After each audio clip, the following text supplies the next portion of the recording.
भारत के इतिहास में कई अपहरण हुए हैं, लेकिन एक ऐसा वाकया भी हुआ है जिसने पूरे देश को हिलाकर रख दिया। एक युवा लड़की जो देश के सबसे शक्तिशाली राजनेताओं में से एक की बेटी थी, फिर अचानक हुआ उसका अपहरण और शुरू हुआ 5 दिन का सबसे बड़ा राष्ट्रीय कांड। क्या सरकार आतंकवादियों के सामने झुक गई थी या इसी घटना ने कश्मीर का इतिहास बदल दिया? आइए जानते हैं रुबैया सैयद की अपहरण कहानी। साल था 1989। जम्मू कश्मीर पहले से ही तनाव और अलगाववाद की आग में जल रहा था और इसी दौरान सरकार बनी वीपी सिंह की और मुफ्ती मोहम्मद सईद भारत के गृह मंत्री बने। लेकिन किसी को नहीं पता था कि केवल 3 दिन बाद ही भारत का इतिहास बदलने वाला है। 8 दिसंबर 1989 रुबई सईद अपनी अस्पताल की ड्यूटी खत्म करके घर वापस लौट रही थी। शाम 3:45 उनकी बस श्रीनगर के नौगाम इलाके में पहुंची। अचानक कुछ हथियारबंद लोगों ने बस रोक दी और उन्हें जबरन अपनी कार में बैठा लिया।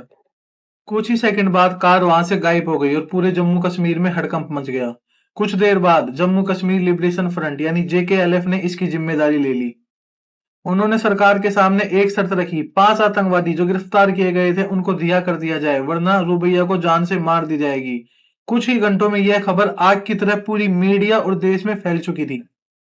एक तरफ देश के गृह मंत्री की बेटी की जान खतरे में थी, दूसरी तरफ सरकार के सामने भी आतंकवादियों के सामने झुकने का सवाल था और सरकार दुविधा में थी कि एक लड़की की जान बचाई जाए या आतंकवादियों के खिलाफ सख्त से सख्त नीति अपनाई जाए। लगातार 5 दिनों तक आतंकवादियों के साथ नेगोशिएशन चलती रही। सरकार पे हर गुजरते घंटों में दबाव बढ़ता जा रहा था और मीडिया भी इस कवरेज को चौबीसों घंटे लाइव कर रही थी। आखिरकार सरकार ने आतंकवादियों की मांग मान ली और 5 आतंकवादियों को रिहा कर दिया गया और कुछ ही घंटों बाद रुबैया सईद भी अपने घर सुरक्षित वापस छोड़ दी गई। लेकिन असली विवाद अब शुरू हुआ था।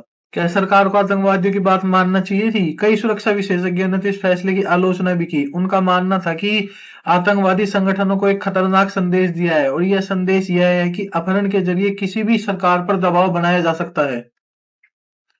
कई इतिहासकार तो इसको जम्मू कश्मीर में बढ़ते हुए आतंकवाद से भी जोड़ते हैं। साल बीतते गए लेकिन यह वाकया कभी भुलाया नहीं गया। कई कानूनी कार्रवाइयां और जांच भी हुई।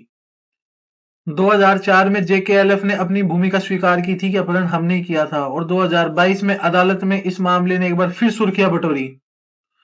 आज भी यह सवाल पूछा जाता है, क्या सरकार उस दिन आतंकवादियों की बात नहीं मानती तो क्या आज इतिहास अलग होता, या फिर एक निर्दोष लड़की की जान चली जाती? और शायद इस सवाल का जवाब कभी भी नहीं मिलेगा।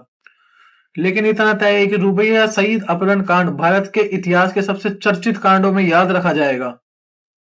आपकी इस मामले पर क्या राय है? क्या सरकार का फैसला गलत था या सही था?